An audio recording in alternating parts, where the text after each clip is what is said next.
What's up, guys? Welcome back to another YouTube video. Today's Saturday. Heading to do some grocery shopping, I guess. Yeah, just want to give you guys an update about the '09 Lexus GS350 and why it is still a good car to buy.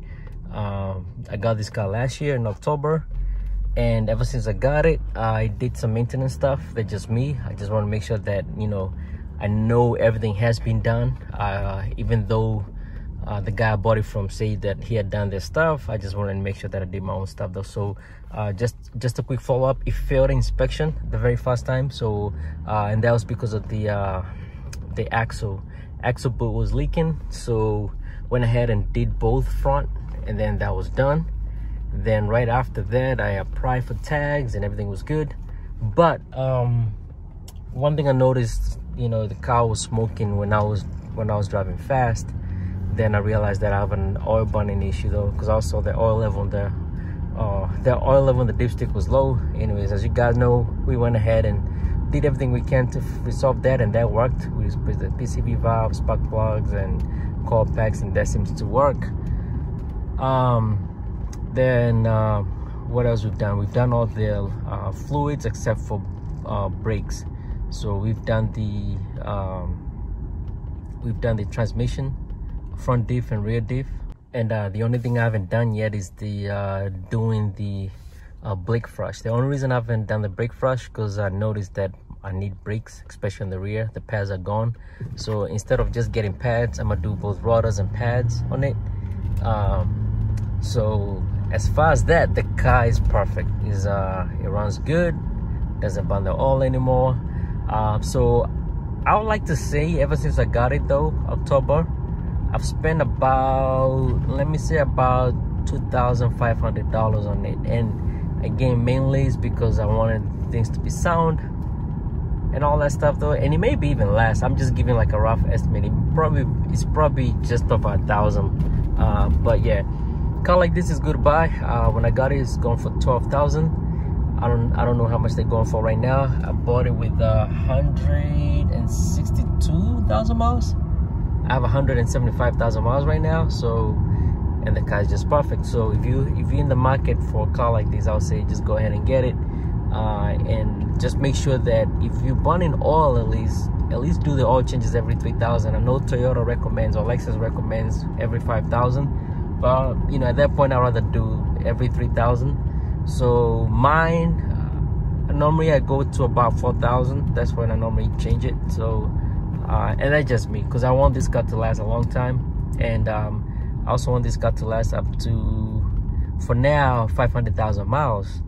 And then right after that, my main goal is to reach 1,000,000 miles, like I said on the last video. So yeah, so let me just park it real quick and do a quick review on the outside and interior. And yeah, man, so if you're looking for it, go ahead and get it. All right, guys, as I mentioned, the Lexus GS350, or even the 300. I don't remember the other models very good. I think the 460, the one with the V8, don't quote me on that. I'm not 100% sure, so I just pick on the GS350. It's a good car to have, and the maintenance for it, like I mentioned earlier, is very low. What you need to do is just always keep up with your maintenance. You know, like right now, this car, like I said before, I've kept up with everything. All the fluids are done except for the brake fluid, and I do need brakes, so brakes will be the next thing coming up. I wanted to buy a full set of brakes, but the rear brakes are the ones that are actually kind of gone right now at the moment, and I've been knowing that for a while, but haven't taken any action on it though. But the rear brakes are pretty much done though, so I need to get those. So yeah, like I said, these are 09, and you know, you can see the paint has held up pretty good. I believe one of the owners probably used to park it underneath the tree. There's some spots that you know, every now and then I find some tree stuff. You know, try to keep it as clean as I can. I just drove it today to work, and you know, drove it through the rain, and as you can see, the car's not that dirty.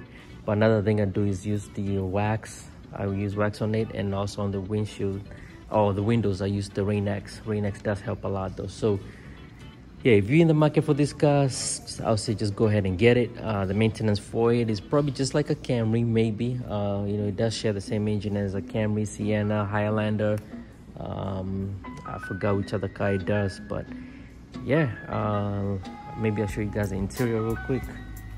But the interior is still good. Oh yes, and one thing is the mirrors fold normally, but you have to do it manually though. So for me, I normally do it manually when I fold the mirrors. You got your touch button to close all doors, you know, on four doors and stuff like that.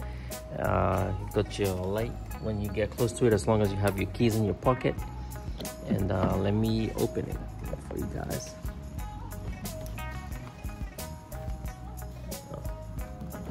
There you go.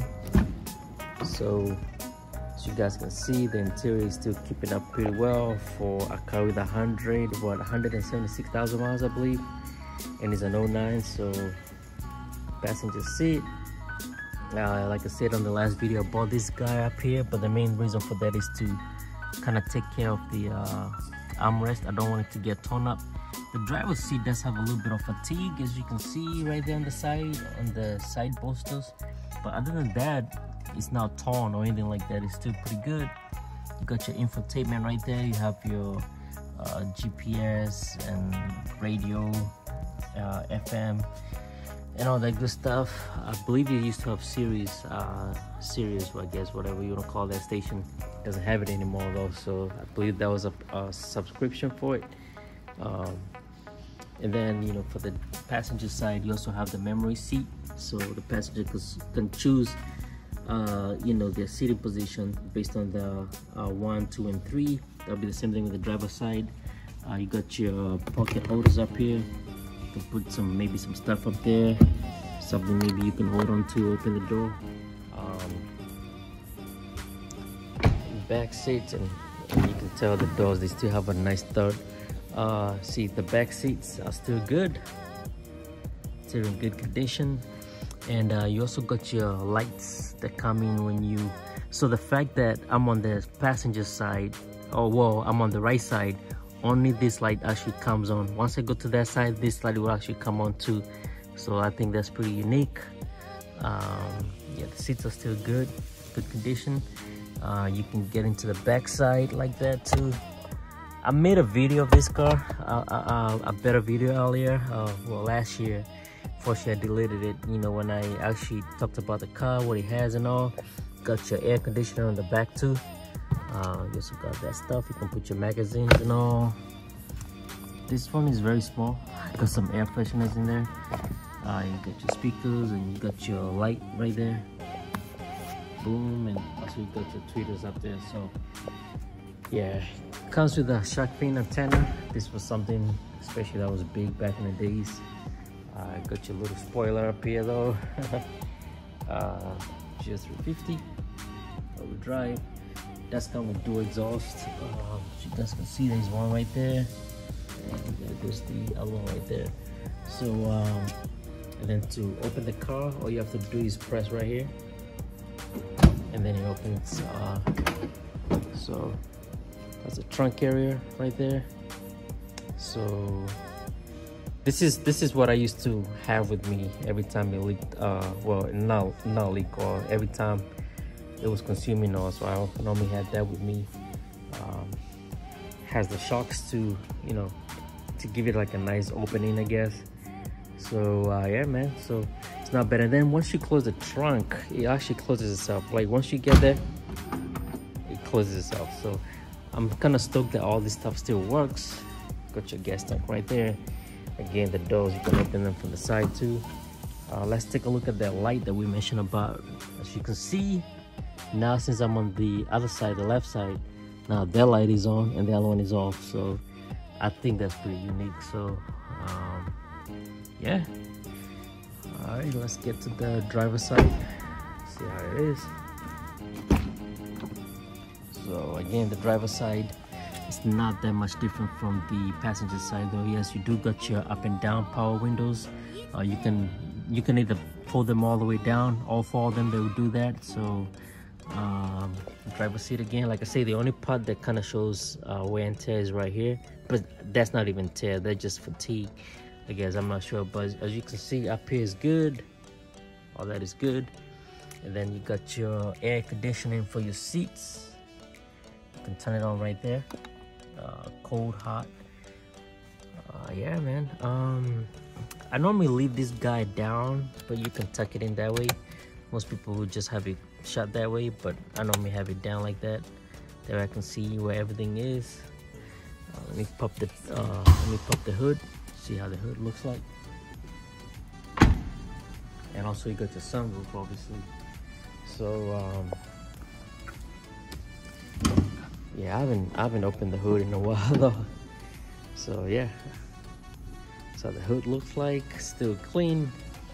Obviously there's a bunch of plastic though, but still clean enough. Yeah, man. Yeah, another thing that this car has is these guys that are here, as you can see. Let's say during winter this gets frozen or whatever though, you can press that and that would actually squirt some water in there though to defrost, or I guess break the ice.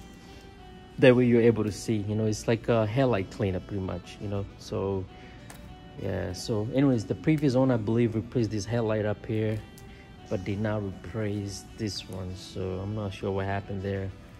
Either that one was damaged or something.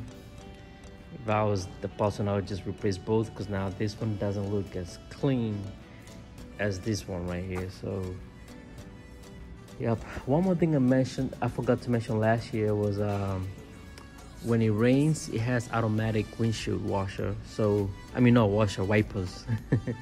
So the car will actually turn on the wipers by itself based on the amount of rain that's coming. So yeah, again, if you're looking into these cars, it's a good car to buy. I don't want to repeat myself too much, but yeah, go ahead and get it and you will not be disappointed. But so far, like I said, I've spent probably about right under $1,500, and the reason for that is because I don't do a lot of work by myself. I normally have a shop that do take care of that.